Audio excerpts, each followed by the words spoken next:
Hi guys, today we're having a look at the new ALTA100 amp.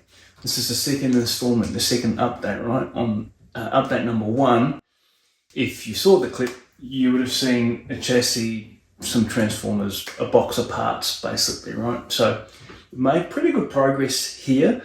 Today's clip, I'm just going to give you an update, show you how far we've come and how close we are to getting this thing up and running, and then we'll start to fine tune it. Right, so let's have a look at the amp. So in prototype form, I built this as a 100 watt amp. The architecture of the amp, the design, the PCB design that I've done will support 50 watts as well, right? But for the prototype, I wanted to kind of use all of the capability of the design in terms of fine tuning this thing, right? So I've got a 100 watt set on here. You'll see the power transformer and the OT are at separate ends of the chassis, right? You won't see that in a vintage Marshall design, but you'll see it in more modern amps. It allows for this good separation here. The output transformer from the PT means there's no risk of getting any kind of magnetic coupling and EFI coupling into the output transformer, which you will hear as hum at the speaker. And it also provides a far more balanced amp, so when you pick this thing up by an imaginary handle in the middle here, it's nicely balanced, it doesn't tip to one side. Let's look at the front panel. It's a 3-channel amp, I've mentioned it a few times now, right? So channel 1 here is clean. So it's in its own tone stack, right? So bass, middle, treble controls, it's got a gain and its own volume. Channel 2 and channel 3 share a tone stack, right? But both with their own gains and their own volumes. We've got a depth and a presence on the front here. Pretty standard for a 3-channel amp here, okay?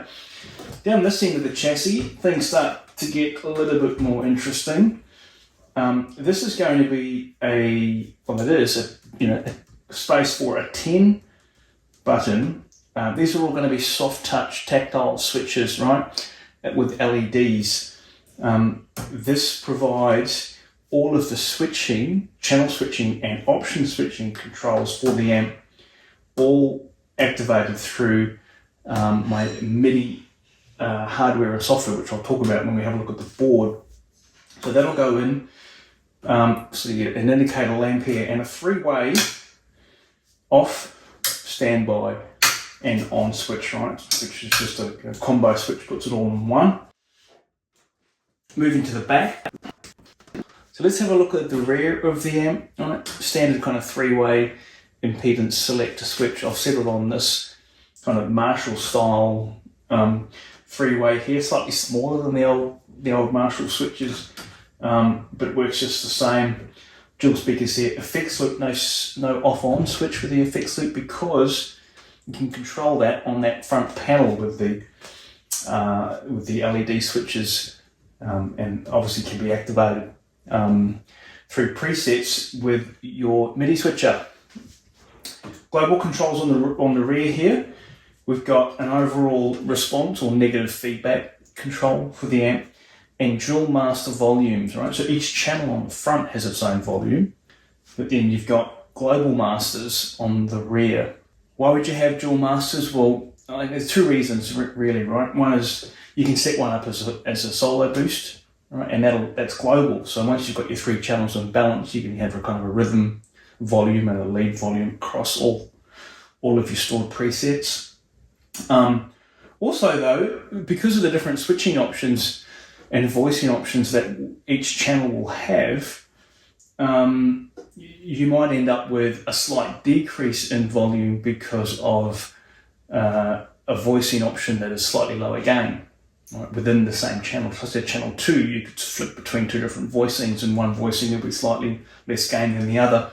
You might get a little bit of a volume drop where you can compensate with the second master. So I think this is going to be pretty flexible and incredibly important for a do-it-all live amp. In part 1, I showed you one of these, right? This is the prototype, the main board. This amp actually uses 3 PCBs in its architecture, right, and its design.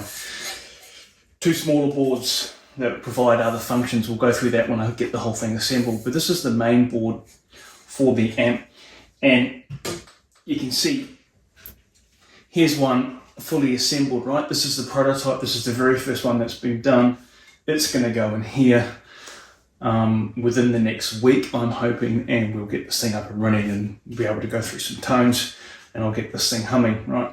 Let's just go through a few features on here, or a few design details, I guess. Down here is the MIDI control section of the board, right? So this is the MIDI chip, the CPU down here, which controls all of the switching capability through these relays on the board, right? So it's not just channel switching. There's all sorts of voicing options that can be switched in and out and controlled via this chip here, right? This chip is loaded with my own firmware that I wrote. It's the same firmware that's actually available to be used in my MIDI board, which you can add to your own DIY build, but I will be having to modify it or enhance it to cope with the functions on this board. I'm also really pleased to say that I'm working on plans that are quite advanced around making this amp, this ALTA amp, available in the US, manufactured in the US actually, and supported out of the US. So whilst it's available here from me in Australia, we are working on plans to get this thing up and running and available in the US market. So if you're in the States, the plan is to have this available and manufactured locally for you. And as this thing is getting really close to reality and launch now, if you're interested in getting on a pre-order list or a waiting list for the ALTA amp, then please email me. I'll be happy to put you on that list. It's headfirst.amplification@gmail.com. So the prototype amp is a 100 watt amp, and as I mentioned, we went with 100 watt first because I wanted to maximize all of the capability of the architecture of the amp in terms of testing it. What we launch with first, whether it's a 50 watt or a 100 watt, is still to be decided. So if you've got a view on that, put some comments down below in the video. I'd love to hear your view. So where to from here? Well, we're really close to actually finishing this amp and getting it fired up, right? The hard work's kind of been done. The board will go in probably tomorrow or the next day, and then we'll be ready to turn this thing on, bring it up slowly with the Variac and start testing it and getting some sounds out of it. So stay tuned for the next update, where I'm really hoping to have actually some sounds for you guys to listen to, and also a bit more detail about the insides of this thing and how my designs all put together. I'll catch you next time.